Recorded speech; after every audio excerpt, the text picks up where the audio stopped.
আসসালামু আলাইকুম সবাইকে। আই হোপ সবাই ভালো আছো, আমিও ভালো আছি। আমি আজকে ফার্স্ট টাইম ইউটিউবের জন্য ভিডিও বানাচ্ছি, আশা করি সবার ভালো লাগবে। তো দেখতে থাকেন সবাই আমার ভিডিওটা। চলে আসলাম অনেক অনেক দিন পর একটি নতুন ভিডিও নিয়ে, আর আজকের ভিডিওটা অনেক বেশি সুন্দর হতে যাচ্ছে, কারণ আমি খুবই সুন্দর একটা জায়গায় ঘুরতে গিয়েছিলাম, আর সেটাই তোমাদের সাথে একটু এক্সপ্লোর করব। আর হ্যাঁ, এই ভিডিওটা কিন্তু অনেক আগের ছিল, আমি একদমই সময় পাই নাই, যার কারণে আমি এডিট করতেও পারি নাই, তারপর আপলোডও করতে পারি না। বড় কথা, আমি একটু অলস, যার কারণে ভিডিও এখন আর আগের মতো ছাড়তে ইচ্ছা করে না। আমি যখন আমার শ্বশুরবাড়িতে ঈদ করতে গিয়েছিলাম, তার দ্বিতীয় দিন ও আমাকে এখানে ঘুরতে নিয়ে গিয়েছিল। এটা ছিল একটা পার্ক, যার নাম ছিল জোহান ড্রিম ভ্যালি পার্ক। এটা ঝিনাইদহতে অবস্থিত। আশেপাশে যারা থাকে অনেকেই চিনে ফেলবে, আর আমার যেহেতু কখনো যাওয়া হয়নি, তাই ও আমাকে বলছিল যে আচ্ছা চলো তোমাকে একটু নিয়ে যাই। আর সত্যি জায়গাটা ভীষণ সুন্দর ছিল, কিন্তু এত বেশি গরম ছিল আর এত পরিমাণ মানুষ ছিল, যার কারণে একদমই আমি ওখানে শান্তি পাচ্ছিলাম না। জায়গাটা কিরকম সুন্দর সেটা তো ভিডিওতে দেখতেই পাচ্ছেন, আর যেহেতু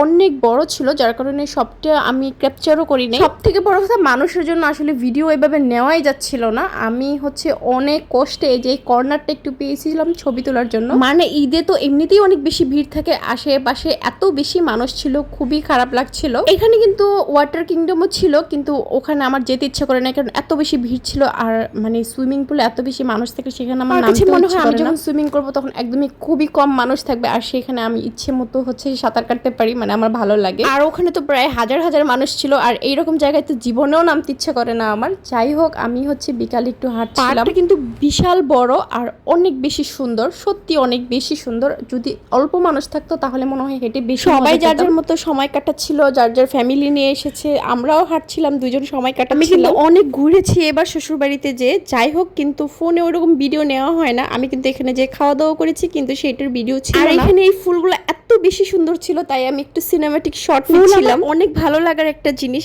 আই নো সবারই ভালো লাগার জিনিস, আমার তো অনেক বেশি ভালো লাগে। এই পার্কটা শহর থেকে একদমই কাছে, জাস্ট 20 টাকা মেবি অটো ভাড়া লাগে। তোমরা যদি আশেপাশে থাকো ঘুরে দেখতে পারো, যেতে পারো। এইখানে মেবি এন্ট্রি ফি ছিল 100 টাকা, আর বিভিন্ন ধরনের প্যাকেজ ছিল, যেটা আমরা নেই কোনো প্যাকেজ নেই, কারণ কোনো পার্কে যে রাইডস চড়তে আমার একদমই ভালো লাগে না, তাই আমি কোনো প্যাকেজ ওইভাবে দেখি নাই। সুইমিং করার জন্য মেবি আলাদা কোনো প্যাকেজ ছিল। যাই হোক, এইখানে কিন্তু বিভিন্ন ধরনের রাইডস ছিল, যারা বাচ্চারা নিয়ে গিয়েছে তারা এনজয় করছিল যার যার মতো। বাচ্চাদের অনেকগুলো রাইডসই ছিল ওখানে, বাচ্চারা সুন্দর মজা করছিল, দেখছিলাম। বারবার বলছিল যে চলো তুমিও একটু মজা করো, কিন্তু আমার এসব একদমই ভালো লাগে না। যাই হোক, আমি তো আর বাচ্চা না, বড় হয়ে গিয়েছি। আর ঘুরে ফিরে আমি শুধু ফুলের ছবি নিচ্ছিলাম, মানে এত ডিফারেন্ট ডিফারেন্ট ফুল ছিল এখানে, কি বলবো। মানে এখানে গেলে সত্যি মন ভালো হওয়ার মতন একটা জায়গা, আমার তো ভীষণ ভালো লেগেছে। তবে আমি সাজেস্ট করব যে কোনো সরকারি ছুটি বা ঈদের দিনগুলো এড়িয়ে তারপরে যাওয়ার জন্য, তাহলে এটা ভালো করে এনজয় করা যাবে। তা না হলে আসলে মানুষ ছাড়া আর কিছুই দেখা যাবে না, খুবই বোরিং লাগবে। এইখানে আমরা 3-4 ঘন্টা কাটিয়ে তারপর আমরা ঝিনাইদহ শহরে গিয়েছিলাম, সেখানে যে ফুচকা, বেলপুরি অনেক কিছু খেয়েছি। মানে ওই দিনটা খুবই সুন্দর ছিল আমাদের জন্য।